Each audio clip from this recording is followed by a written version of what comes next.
Assalamualaikum warahmatullahi wabarakatuh. Salam sejahtera untuk kita semua. Saya perkenalkan diri, nama saya Dr. Wiwi Winarningsih, Dr. MKes Fiskwa. Saya adalah dosen aktif di Fakultas Kedokteran Universitas Nahdlatul Ulama Surabaya. Izinkan saya menyampaikan presentasi pernyataan diri dosen unjuk kerja Tridharma Perguruan Tinggi bidang pengajaran peserta sertifikasi pendidik untuk dosen Fakultas Kedokteran Unesa tahun 2020.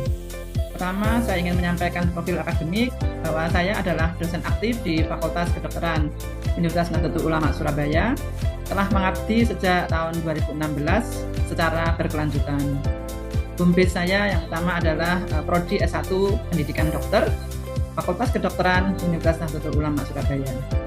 Riwayat pendidikan saya mengambil Fakultas Kedokteran Universitas Brawijaya di Malang untuk S1-nya, kemudian S2 saya mengambil Magister Kesehatan di Pascasarjana Universitas Airlangga Surabaya, dan S3 Ilmu Lingkungan di Universitas Brawijaya Malang.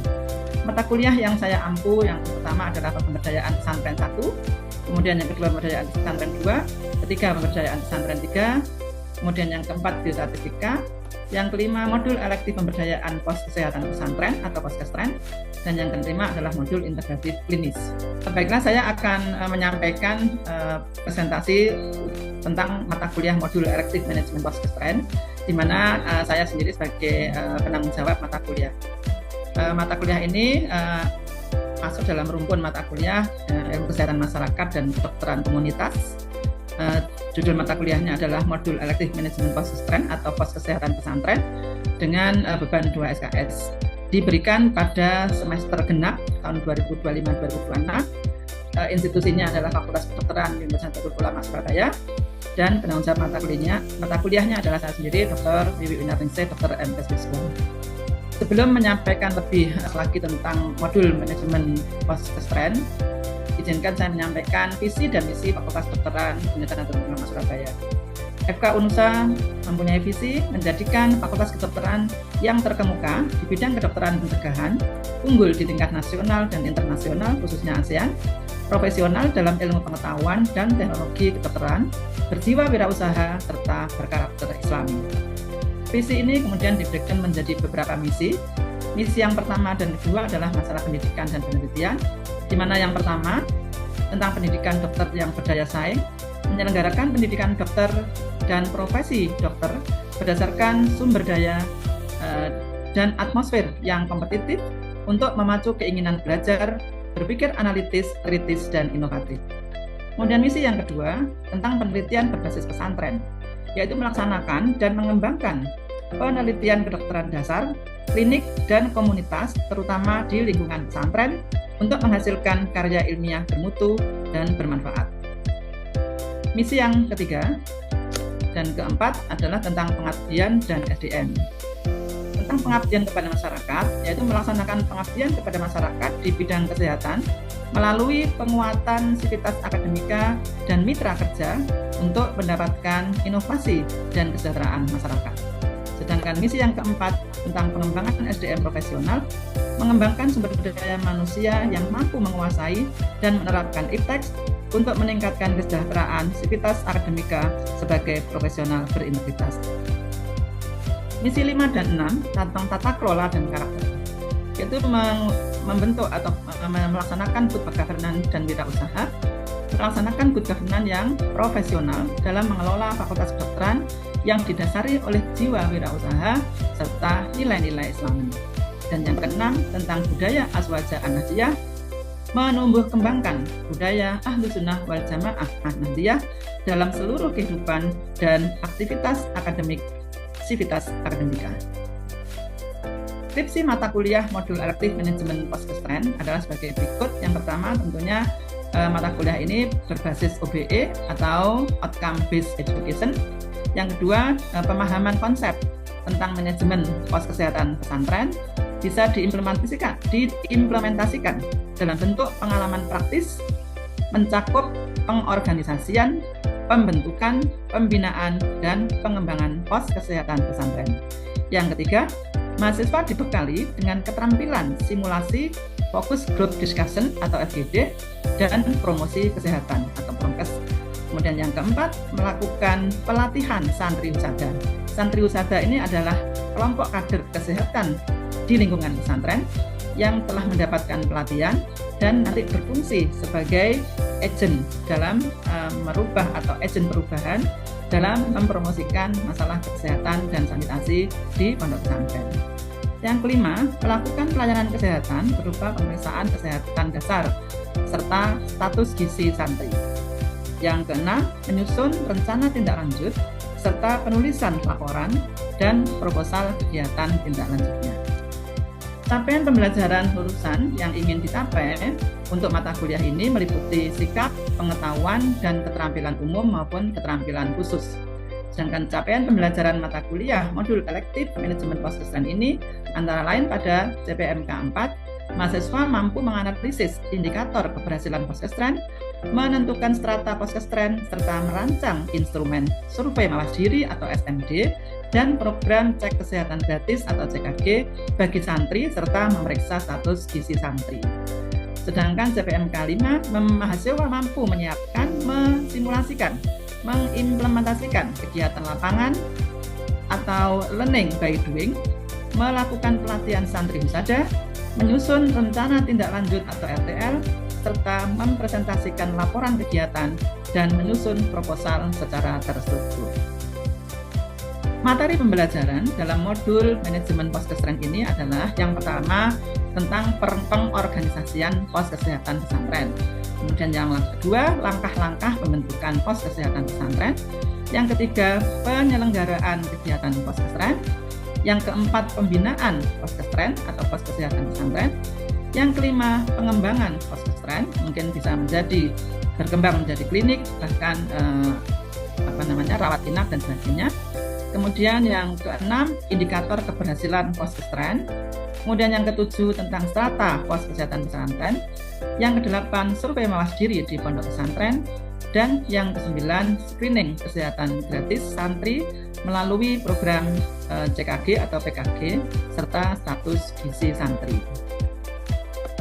Referensi yang bisa dipakai untuk kegiatan atau mata kuliah modul elektif manajemen poskestren ini, yang pertama adalah Permenkes RI nomor 1 tahun 2013 tentang pedoman penyelenggaraan dan pembinaan pos kesehatan pesantren atau poskestren.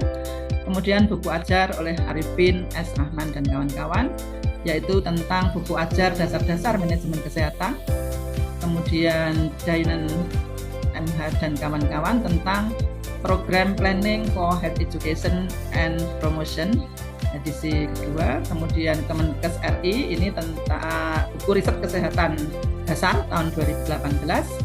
Juga beberapa keputusan Menteri Kesehatan, antara lain yang terpenting adalah keputusan Menteri Kesehatan nomor HK 01.07/Menkes/33/2025 tentang petunjuk teknis pemeriksaan kesehatan gratis ulang tahun.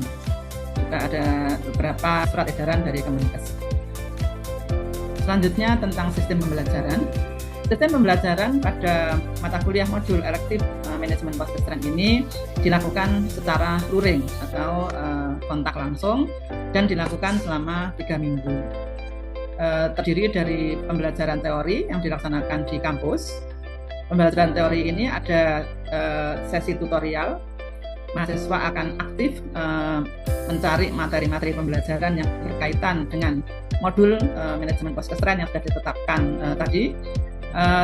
Dosen sifatnya hanya sebagai fasilitator, sedangkan mahasiswa aktif mempresentasikan materi yang sudah ditentukan. Kemudian yang kedua adalah belajar mandiri, baik itu dilakukan di rumah maupun di kampus.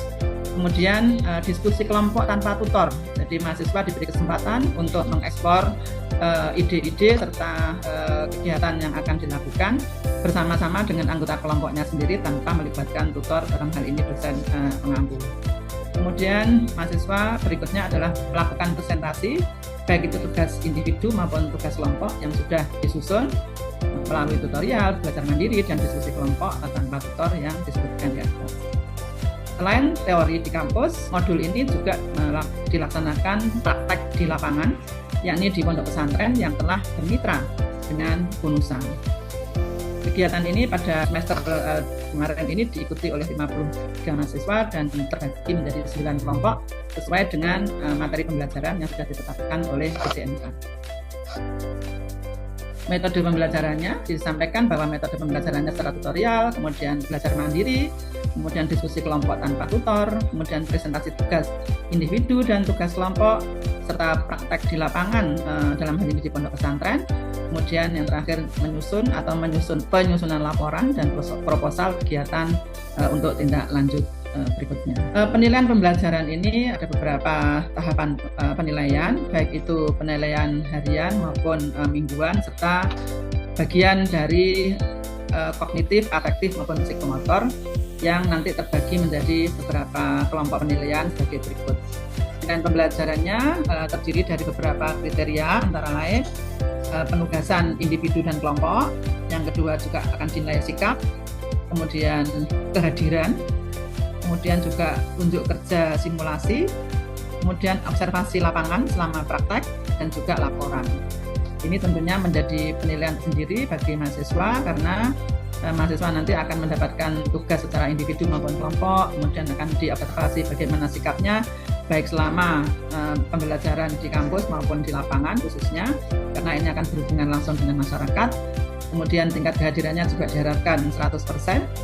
Kemudian bagaimana mahasiswa bisa melakukan unjuk kerja simulasi pada saat di kampus, bagaimana dia melakukan promosi kesehatan, bagaimana dia memberikan media promosi pada saat nanti di pesantren, dan juga bagaimana dia bisa menyusun rencana kegiatan dengan terstruktur sebelum terjun ke lapangan.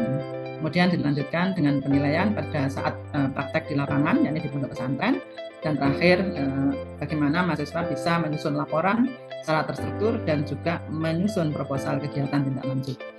Evaluasi pembelajaran melalui tahapan UTB atau ujian tengah blok dengan bobot 30%, kemudian praktikum dengan bobot 40%, dan ujian akhir blok dengan bobot 30%.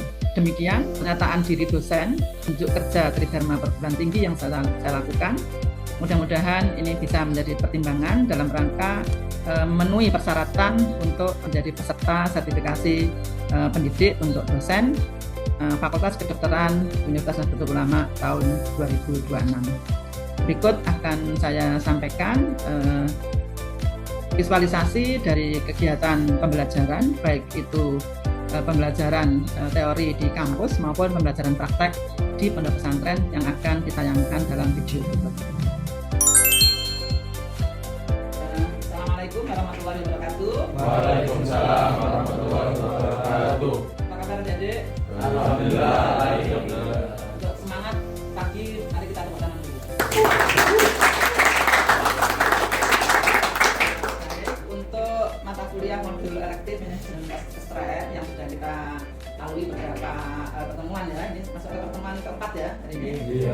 Keempat, di mana seperti yang kita sampaikan pada saat kontrak kuliah bahwa modul elektif manajemen kesehatan ini adalah kuliah bonus sebetulnya, karena di sini kamu bisa mempresentasikan atau mengekspresikan semua teori yang sudah pernah kalian dapat pada saat mengikuti mata kuliah manajemen pesantren 1, 2, dan 3.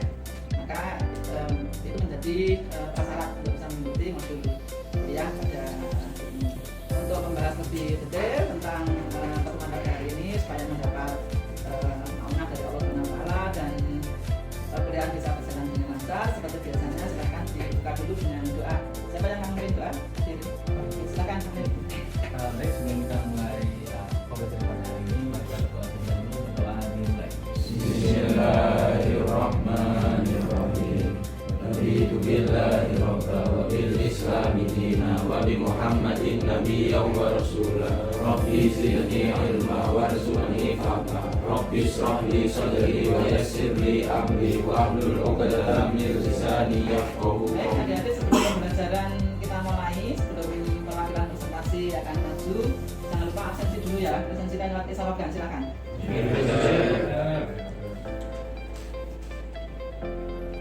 Sudah presensi semuanya, perkuliahan ini akan segera kita mulai sesuai dengan harapan kesempatan kita. Kemarin kita sudah melaksanakan kegiatan sampai pada pertemuan yang ketiga. Ini adalah pertemuan yang keempat. Siapa yang mewakili presentasi untuk kelompok ini? Saya silakan. Kasih tepuk tangan. Assalamualaikum warahmatullahi wabarakatuh. Waalaikumsalam warahmatullahi wabarakatuh. Perkenalkan, nama saya Sulaiman Hasan, perwakilan dari kelompok Nabi untuk menjelaskan metode yang akan kita lakukan di pondok pesantren. Baik, di sini kita membahas gizi beriku yang mana gerakan makan seimbang melalui gizi beriku. Kebiasaan makan tidak sehat di sini yang kita garis bawahi bahwasanya banyak remaja maupun santri-santri di luar sana itu mengonsumsi makanan yang kurang akan sayur dan buah. Nah, yang mana lebih banyak sering mengkonsumsi makanan cepat saji seperti itu, ayam goreng maupun makanan-makanan yang tinggi lemak maupun tinggi gula. Nah, padahal pada kondisi sekarang ini, pada kondisi remaja, apalagi remaja, anak-anak itu diharuskan atau disarankan untuk membutuhkan asupan gizi yang seimbang. Untuk metodenya dokter ini, pertama kita akan menyampaikan beberapa informasi secara sistematis mengenai gizi terlebih dahulu. Gizi itu seperti apa, harus baik. Mungkin sekian dokter yang bisa saya sampaikan, dan kalau saya ingin sampaikan, terima kasih. Waalaikumsalam warahmatullahi wabarakatuh.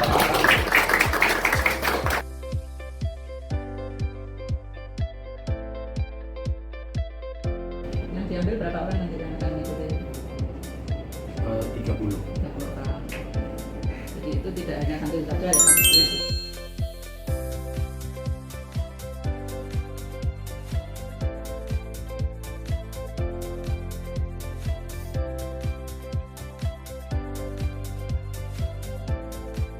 Di sini nggak seimbang. Entah dia makannya berlebih, entah dia kurang makan, otomatis dia bakal sering mengantuk ketika belajar atau ketika melakukan hal apapun. Vitamin, mineral, dan air. Nah, mengapa santri perlu gizi seimbang?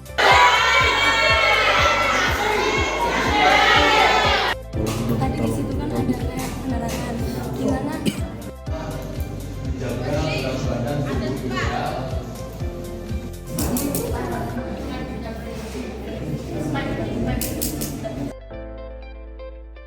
Demikian rangkaian pernyataan dari dosen Unjuk Kerja Tridharma Perguruan Tinggi yang saya sampaikan. Terima kasih atas perhatiannya. Wallahul muwaffiq ila aqwamit thoriq. Wassalamualaikum warahmatullahi wabarakatuh.